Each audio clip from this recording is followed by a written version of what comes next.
शहरात होणाऱ्या वीज पुरवठा खंडित होतो वारंवार, त्याबाबत काय सांगाल? माझं नाव भूमिका सतीश शिर्के आहे। मी उद्धव बाळासाहेब ठाकरे यांच्या गटात कार्यकर्ते म्हणून आहे बरेच वर्षापासून।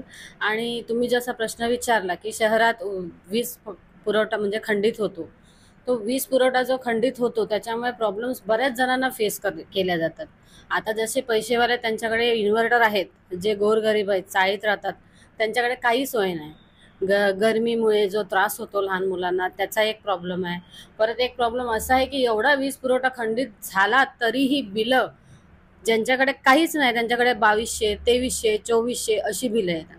त्याचं कारण काय? जर तुम्ही वीज पुरवठा खंडित करताय तर बिलं पण तुम्ही कमी पाठवा।